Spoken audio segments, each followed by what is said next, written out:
Koregaon park येथील महारत्नाची 40 acre जमिनीच्या प्रकरणामध्ये गैरव्यवहार झाल्याचा आरोप करत ऑल इंडिया पॅन्थर सेनेने तीव्र भूमिका घेतली आहे। ऑल इंडिया पॅन्थर सेनेचे राष्ट्रीय अध्यक्ष दीपक केदार यांनी माध्यमांशी बोलताना सांगितले की या जमिनीच्या व्यवहारामध्ये शीतल तेजवानी आणि पवार या दोघांची भूमिका संशयास्पद असल्याने त्यांच्यावर अॅट्रॉसिटी कायद्याअंतर्गत गुन्हा दाखल करावा। शीतल तेजवानीला तात्काळ ताब्यात घेण्यात यावे, अन्यथा मोठे मासे वाचवण्यासाठी तिची हत्याकांड होण्याची शक्यता नाकारता येत नाही।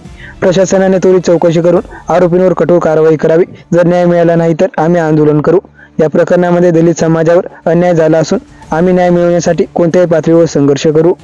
कोरेगाव पार्कच्या 40 एकर महारवतन जमिनीच्या ठिकाणी मी उभा आहे। या जमिनीला आज मी भेट दिली, यातील पीडितांशी चर्चा केली। अतिशय धक्कादायक आहे की पीडित गेल्या 50 वर्षापासून लढा देत आहेत आणि पार्थ पवारसाठी केवळ 48 तासात व्यवहार झालाय।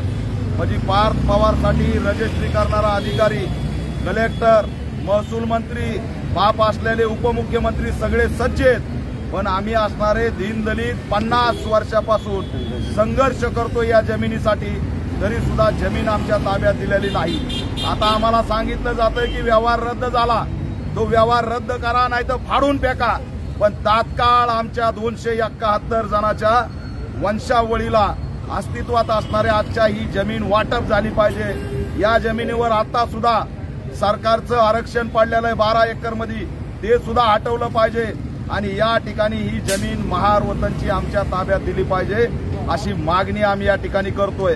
यात शीतल तेजवानी ही मास्टरमाइंड आहे, हिचा आका कोण आहे, ही कुणाच्या बळावरती जमिनी लुटती, तिच्यावरती अॅट्रॉसिटी ऍक्ट अंतर्गत गुन्हा दाखल झाला पाहिजे। आता आम्हाला माध्यमाच्या माध्यमातून कळालंय की ती फरार झालेली आहे, विदेशात पळून गेलेली आहे, 300 कोटी घेऊन गेलेली आहे। हे सगळं ढोंग आहे, तिला कायमस्वरूपी गायब करायचं आणि या सगळ्या बड्या माशांना वाचवायचं हे षडयंत्र या मागे दिसत आहे। त्यामुळे तिचं हत्याकांड सुद्धा होऊ शकतं। पोलिसांना माझं आव्हान आहे, गृह विभागाला आव्हान आहे, मागणी आहे की तिला तात्काळ कुठं असेल तिथून ताब्यात घ्या, तिच्या संपत्ती जप्त करा आणि तिने किती जणांची अशी महारवतनाची फसवणूक केली, जमिनीची फसवणूक केली याची सखोल चौकशी झाली पाहिजे।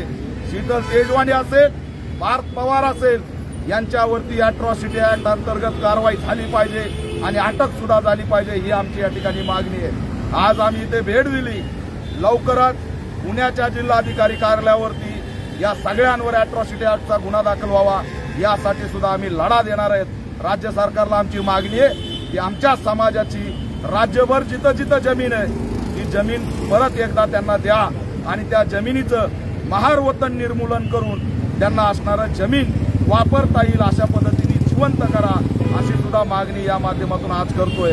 अजित पवार यांनी कसल्याही पद्धतीने आपल्या मुलाला वाचवण्याचा प्रयत्न करू नये। हे हास्यास्पद आहे की मला हा व्यवहार माहीत नाही, व्यवहार रद्द झाला, 2 आरोपी ते बघू, हे ढोंग चालणार नाही। प्रस्थापित सत्ता याचा वापर करून ही जमीन लुटण्यात आलेली आहे। जमीन लुटताना आपले नातेवाईक आहेत, आमदार खासदार आहेत, आपल्या पक्षाचे लोक आहेत आणि खुलेआम याचा या ठिकाणी वापर झालेला आहे। मी मुख्यमंत्र्यांना आवाहन करतोय आणि अजित पवार यांना सुद्धा मागे आवाहन करतोय की तात्काळ उपमुख्यमंत्री पदाचा तुम्ही राजीनामा दिला पाहिजे। मुख्यमंत्र्यांनी डोळ्यावरती पट्टी बांधली आहे का, ते आंधळ्याचं सोंग का घेतायत? महसूल मंत्र्यांनी पट्टी बांधली आहे का, ते आंधळ्याचं सोंग का घेतायत? अजित पवार यांनी तात्काळ चौकशी होईपर्यंत उपमुख्यमंत्री पदाचा राजीनामा दिला पाहिजे आणि जर त्यांनी असणारं या ठिकाणी राजीनामा दिला आणि चौकशीमध्ये जर ते निर्दोष सुटले तर त्यांना मुख्यमंत्री करण्यासाठी आम्ही आंदोलन करू। पण आता त्यांनी एवढा मोठा घोटाळा केलाय, त्यांनी असणारं पदावरती बसणं हे नैतिकतेला धरून नाही अशी सुद्धा मागणी या माध्यमातून करतो आणि मुख्यमंत्र्यांनी यांना वाचवण्याचा कोणताही प्रयत्न करू नका। यामध्ये हा प्रयत्न करण्यामागे एकच आहे की सगळ्यांनी राज्यामध्ये कुठं ना कुठं जमिनी लुटल्यात, महारवतन लुटलंय, गायरान लुटलंय, देवस्थानच्या जमिनी लुटल्यात, मी याला अटक करीन तर माझं प्रकरण बाहेर निघेल अशा पद्धतीने एकामेकांना सांभाळण्याचं काम या ठिकाणी सुरू झालंय। हे आम्ही खपवून घेणार नाहीत। राज्यातल्या समाज बांधवांना सुद्धा आव्हान करतोय, जिथं जिथं महारवतनवरती कब्जा केलाय त्या सगळ्या कब्जा हटवण्यासाठी सज्ज व्हा आणि राज्यव्यापी लढा देऊन आपल्या जमिनी आपल्या ताब्यात घ्या। आता मी कोरेगाव पार्कच्या या ठिकाणी उभा आहे। आजूबाजूला मी विचारलं तर 12 बलुतेदारांच्या जमिनी आहेत, पलीकडे माळ्यांचे जे 12 बलुतेदारांच्या जाती आहेत त्यांच्या जमिनी आहेत, पण त्यांच्यावर आम्ही बघतोय की ट्रम्प टावर उभा आहे, कुठं अनेक टावर उभा आहेत, तिथं माळी टावर का उभा नाही, बौद्ध टावर उभा का नाही, का आम्ही उद्योजक व्हायचं नाही, का आम्ही भांडवलदार व्हायचं नाही, का आम्ही या ठिकाणी बिल्डर व्हायचं नाही, आम्ही कायम गुलाम राहिलं पाहिजे, हितपत पडलं पाहिजे। स्वातंत्र्याच्या 100 वर्षानंतर सुद्धा आम्ही वतन सांभाळलं पाहिजे आणि तिथंच मेलं पाहिजे, अशा पद्धतीची जर व्यवस्था असेल तर हा सामाजिक न्यायाची हत्या आहे आणि आम्ही आता खपून घेणार नाही।